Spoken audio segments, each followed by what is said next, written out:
Hello students, welcome to my channel. मैं हूँ रेनू अग्रवाल। आज हम कर रहे हैं क्लास 11th का चैप्टर 3 ट्रिग्नोमेट्रिक फंक्शन का topic periodicity of trigonometric function.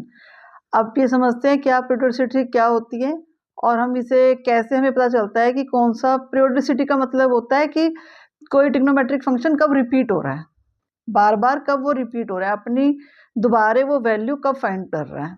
देखो, इसको एक सिंपल तरीके से ऐसे समझो कि आपके पास एक यूनिट सर्कल है, हमने समझा हुआ है पहले से भी। ये हमारे पास -1 और 0 और ये 0 और 1 और ये -1 और 0, ये वैल्यू है हमारे पास 0 और -1। ये हमारी कॉस की और पहली वैल्यू और दूसरी साइन की। ठीक है। पीरियोडिसिटी का मतलब हुआ कि जब आपका एक फंक्शन, मान लो साइन की वैल्यू यहाँ से स्टार्ट हुई, साइन की वैल्यू 0 डिग्री पे, ये 0 डिग्री है और 2 पाई भी है। ठीक है, ये आपके पास π/2 है, ये पाई है और ये 3π/2 है।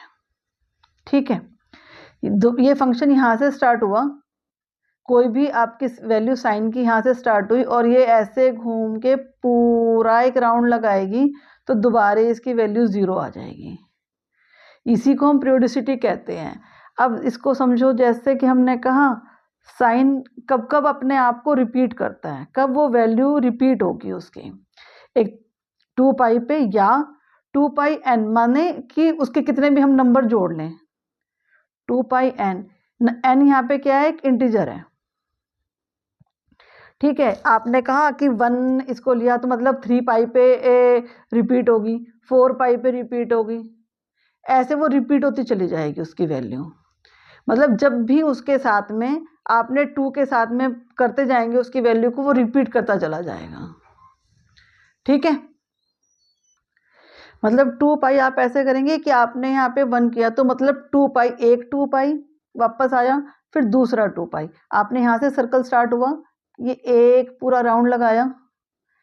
ठीक है, आपने सपोज ये कहा कि ये 30 डिग्री की एक आपके पास डिग्री है, थीटा है। ठीक है, एक राउंड ये लगा। अब अगर एक राउंड ये यहाँ पे आके यहाँ से स्टार्ट किया तो वापस यहाँ तक आने के बाद उसको एक पूरा राउंड सर्कल होने के बाद दोबारा 30 डिग्री की वैल्यू फाइंड होगी।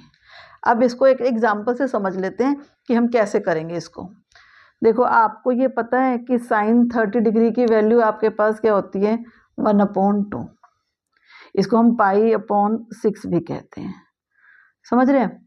अगर मैंने कहा कि आप साइन बताओ 390 की वैल्यू, ठीक है, तो एक राउंड पूरा कंप्लीट किया उसने, वापस 2 पाई, इसको आप क्या लिख सकते हो, 390 को मतलब 360 + 30, ये भी लिख सकते हो ना डिग्री में।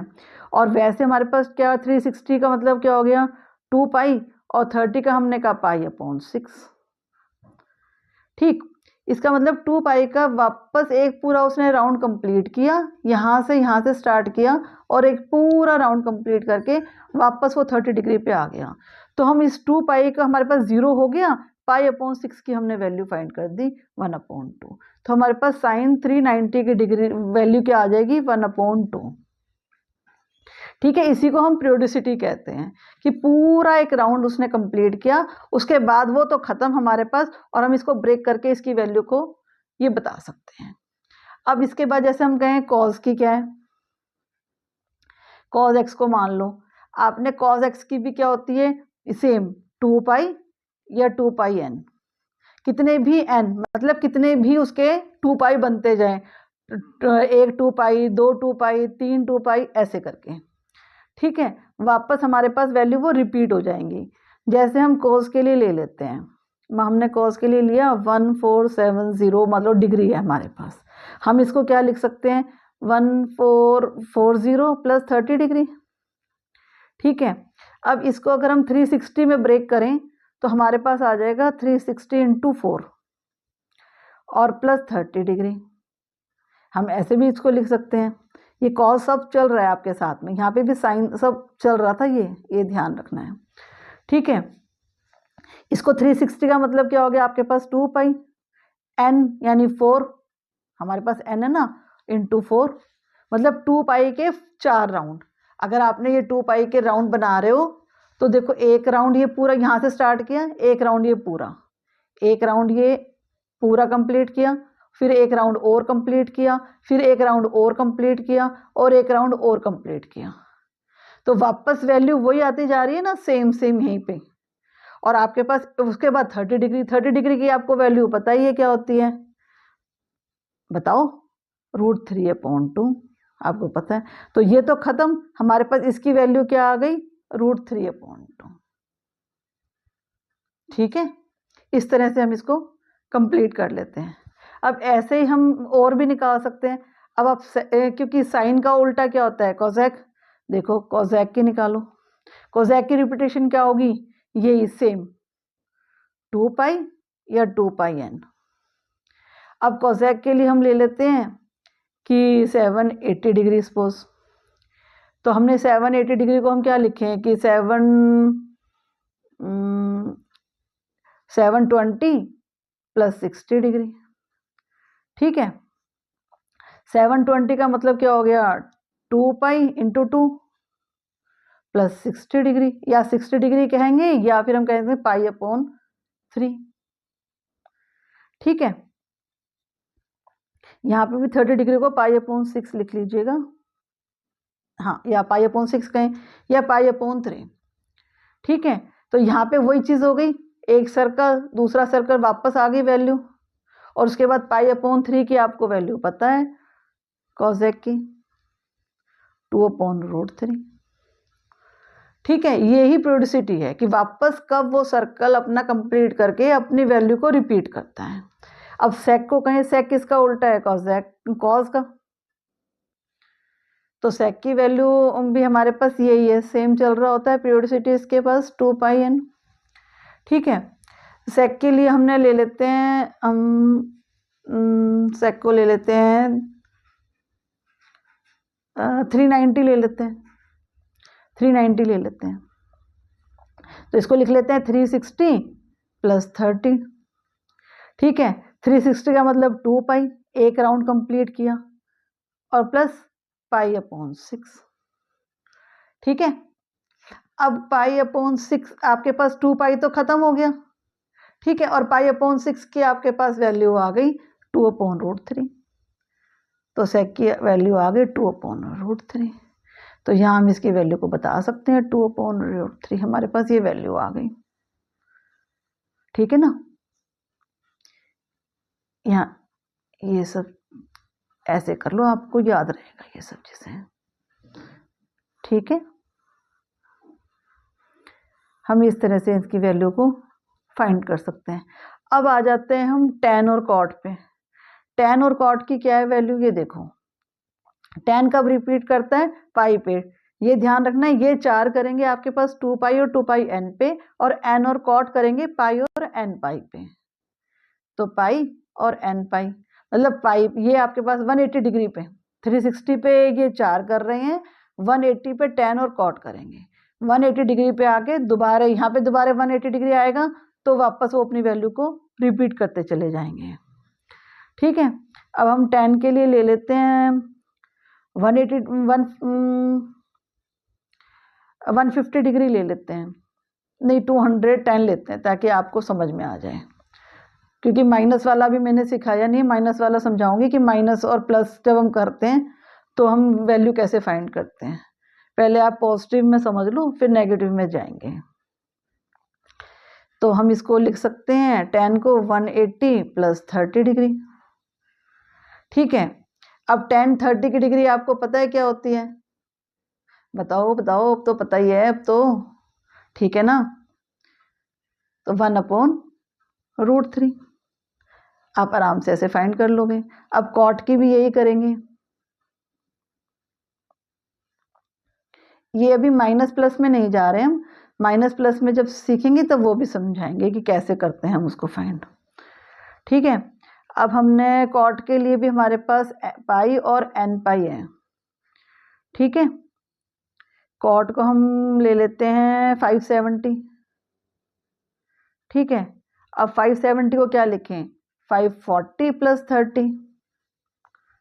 ठीक है। अब उसके बाद हम इसको लिख सकते हैं 3 × 180 डिग्री प्लस 30 डिग्री। इसको हम, ये तो हमारे पास खत्म हो गया, रिपीट हो जाएगा, 3 पाई हो गया, और इसको हम लिख देंगे π/6। तो हमारे पास वैल्यू आ गई cot की √3। ठीक है, इस तरह से हम इसको पीरियोडिसिटी को कंप्लीट कर लेते हैं कि हमारे पास ये सब एक एक बार दोबारा अपनी वैल्यू को रिपीट करते हैं। वो n पाई को ख़त्म कर देगा, उसको हम ब्रेक करके फिर पाई में आ जाएंगे। हमारे पास जो भी π/6, π/3 जो भी हमारे पास वैल्यू होंगी, हम उसमें उसको कंप्लीट कर लेंगे। ठीक है, हम ये पीरियोडिसिटी और डोमेन और रेंज को ना ग्राफ से समझते हैं कि ग्राफ हम कैसे कैसे बता सकते हैं कि ग्राफ में हमको पता चल जाएगा कि हमारा ग्राफ की इनकी ट्रिग्नोमेट्रिक फंक्शंस की डोमेन और रेंज क्या होगी और पीरियोडिसिटी क्या होगी इनकी। इस चीज़ को समझते हैं। अब देखो sin x के लिए हमने ग्राफ प्रिपेयर किया, तो हमारे पास ये x और x डैश, ये y और ये y डैश। ठीक है, अब हम इसको कर रहे हैं, ये हमारे पास पाई, ये हमारा ओरिजिन हो गया, ये π/2, ये पाई, ये 3 π/2, ये आपके पास 2 पाई। ठीक है, आगे ऐसे आप 3 ये फिर 3 पाई ऐसे आप वैल्यू बनाते चले जाएंगे। ये -π/2, ये आपके पास पाई माइनस वाला, और ये -3 π/2 ऐसे बनाएंगे आपके पास ये -2 पाई, और फिर आप यहाँ बनाएंगे तो -3 पाई, ऐसे बनता चला जाएगा। ठीक है, अब देखो हमने ये ग्राफ में देखा था ना कि हमारे पास जब 0 पे होता है, जब हम ये बना रहे होते हैं यूनिट सर्कल, तो ये हमारे पास यहाँ 0 होती है ना, वैल्यू से स्टार्ट कर रहे हैं, तो 0 पे से स्टार्ट हो रहा है आपका। और जब π/2 पे है तो वो उसकी वैल्यू क्या है, ऐसे हम उसको बनाएंगे। अब देखो ये हमारे पास बना, यहाँ पे जब हम π/2 पे आए तो उसकी वैल्यू 1 हो गई, तो ये 1, ये यहाँ पे ये ऐसे गया ऊपर, और जब पाई पे दोबारा आया तो वो उसकी वैल्यू 0 हो गई। ठीक है, अब जब -3/2 पे आया तो उसकी वैल्यू -1 हो गई, तो ये आपके पास ये -1, ये ऐसे नीचे गया, फिर ये ऊपर जा रहा है, 2 पाई पे वापस 0 हो गई। 2 पाई पे जब सर्कल कंप्लीट करेंगे तो वापस यहाँ पे -0 से स्टार्ट किया था साइन ने, फिर -1 गया, पहले 1 गया, फिर ये वापस 0 आया, फिर ये -1 और फिर वापस 0। ठीक है, ऐसे ही जब नेगेटिव में चल रहा होगा, नेगेटिव का भी सीखेंगे, नेगेटिव में भी चलेगा तो सेम ही प्रोसेस फॉलो करेगा वो। -पाई पे पहले वो पाई पे कितना जाएगा, -1, तो ये ऐसे ही ग्राफ नीचे जाएगा, फिर ये ऊपर जाएगा, फिर वो 1 को टच करेगा, और फिर आपको ये वैल्यू को वापस इस पे आ जाएगा, ये यहाँ पे -1 को टच करेगा ऐसे, और वापस ये यहाँ आ जाएगा, फिर ये नीचे जाएगा, वापस ये इसके बीच में ही रहेगा, ये फिर वहाँ -1 को टच करेगा, और ये 3 पाई पे दोबारा 0 होगा। ये ऐसे बनेगा ग्राफ। ठीक है, इसका मतलब क्या हुआ कि कोई भी वैल्यू आपकी 1 और -1 से ऊपर या नीचे नहीं जाएगी, ना 1 से ऊपर जा सकती है उसकी वैल्यू, ना -1 से। आप कोई भी वैल्यू पुट करोगे, आपके पास रेंज, हमने डोमिनो रेंज सीखा था ना कि हम कुछ भी पुट कर सकते हैं, पर जो रेंज निकलेगा वो 1 और -1 ही होगा, इससे ज़्यादा वो नहीं निकल सकता। ठीक है, इस तरह का आपको ग्राफ साइन का बनता है। ये ही इसके डोमेन और रेंज को क्लियर करते हैं कि देखो ये रेंज है, ये इससे ऊपर जा ही नहीं रहा ना, देखो ये 1 से ऊपर जाएगा ही नहीं, और ये नीचे भी -1 से नीचे जाएगा ही नहीं, इसके बीच में रहेगा। क्लियर है ना। अब देखो cos x के ग्राफ को, ये x और आपका ये x डैश, ये y और ये y डैश, ये ओरिजिन आपका। ठीक है, ये आपका π/2, ये पाई, ये 3 π/2, ये 2 पाई, फिर ये 3 पाई, ये -π/2, ये -पाई, ये -3 π/2, ये 2 पाई, और फिर आगे ये चलेगा तो 3 पाई माइनस। ठीक है, ये आपके पास -1, ये -2, ये 1 और 2। अच्छा, अब देखो यूनिट सर्कल में जब भी हम बना रहे होते हैं तो यहाँ से स्टार्ट होता है ना -1 से, मतलब जब cos 0 क्या होता है -1, तो ये ग्राफ यहाँ से स्टार्ट होगा। ठीक है, अब वो पाई पे क्या हो रहा है 0, तो ये ग्राफ ऐसे। पाई पे क्या हो रहा है -1, तो ग्राफ ऐसे। 3 पाई पे क्या हो रहा है, फिर वापस 0। ठीक है, 2 पाई पे क्या हो रहा है 1, वापस ये यहाँ ऊपर। ठीक है, ऐसे आपका ये ग्राफ ऐसे चलेगा, वापस ये नीचे जाएगा और ये फिर ऊपर। ठीक है, इधर से भी माइनस में भी ऐसे होगा कि ये ग्राफ यहाँ नीचे, फिर आपने ये -1, यहाँ पे आपका ग्राफ आया, फिर ये ऊपर, फिर ये 1, फिर ये ग्राफ ऊपर और फिर ये नीचे, ये ऐसे चलता है ग्राफ।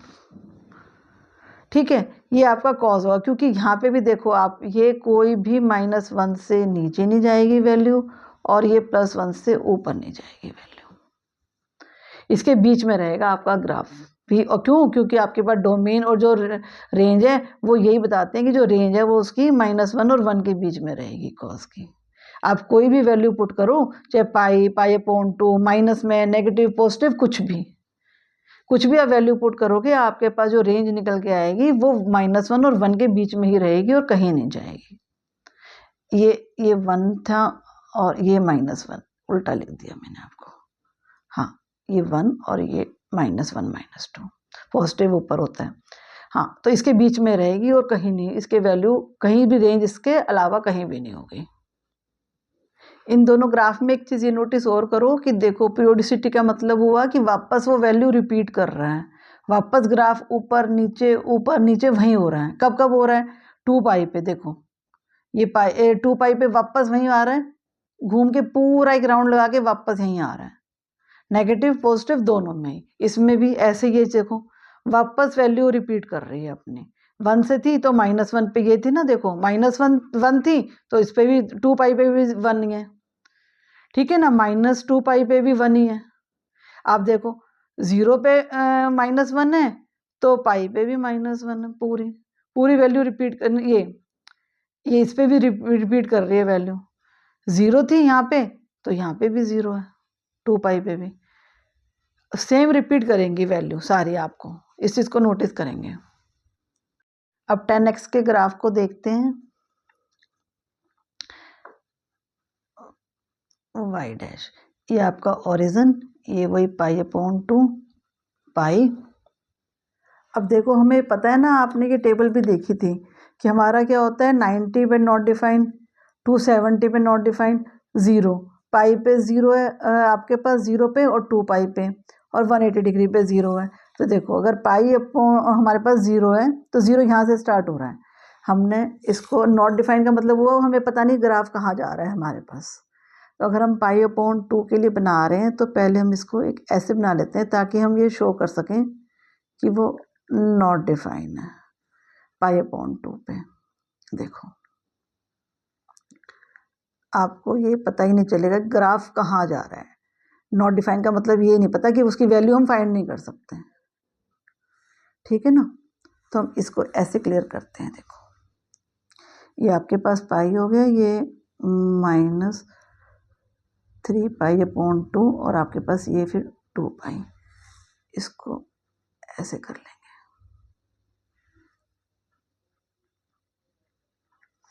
ठीक है, 0 पे 0 था, π/2 पे हमने ये देखा कि नॉट डिफाइन है, तो हमारे पास यहाँ से ये ऐसे शुरू होएगा ग्राफ और हमें नहीं पता, ये ऐसे से चलता चला जाएगा ये, और ऐसे ही ये ग्राफ नीचे आ जाएगा। ये ऐसे क्यों जा रहा है, क्योंकि हमें वैल्यू ही नहीं पता कि नॉट डिफाइन का मतलब है वैल्यू नहीं पता कि कहाँ पे वो ग्राफ ख़त्म होगा।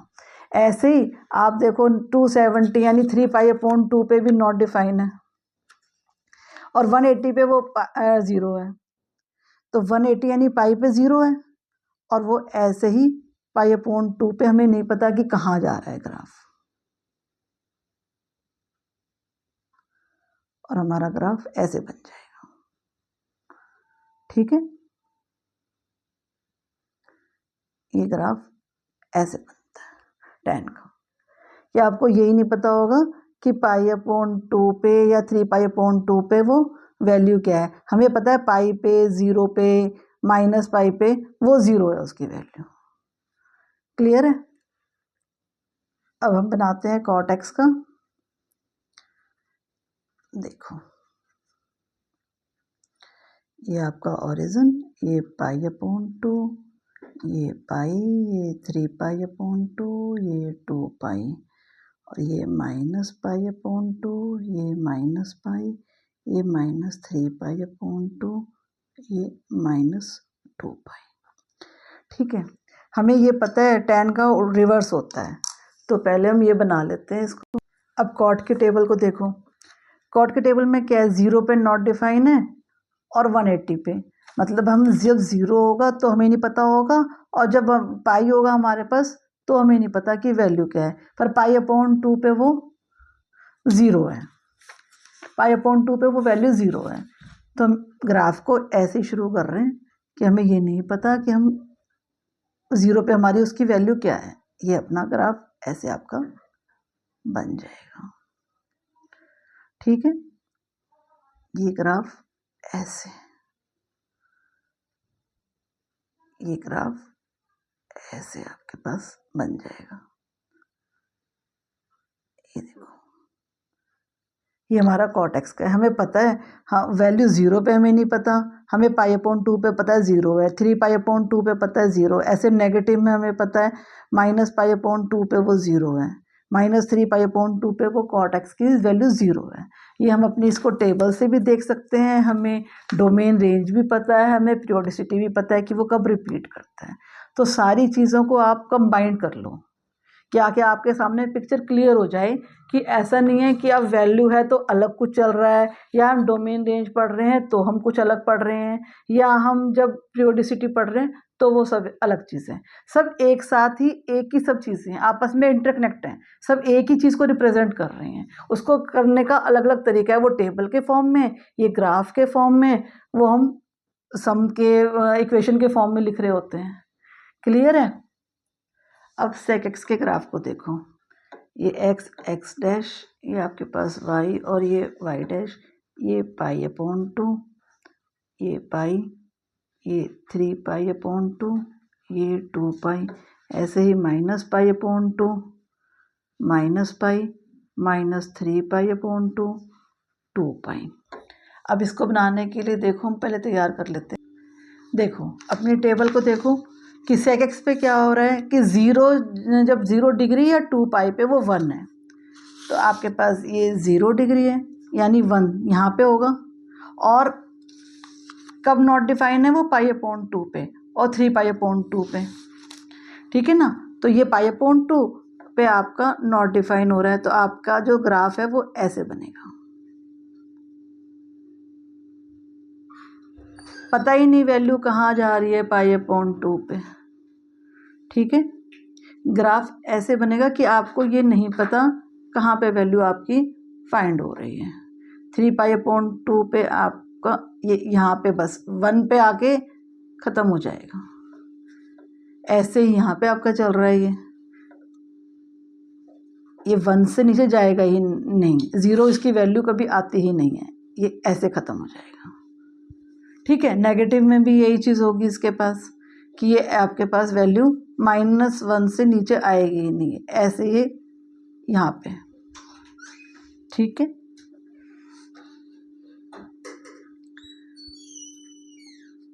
ये आपकी यहाँ पे आपकी वैल्यू -1 पे रह के चली जाएगी।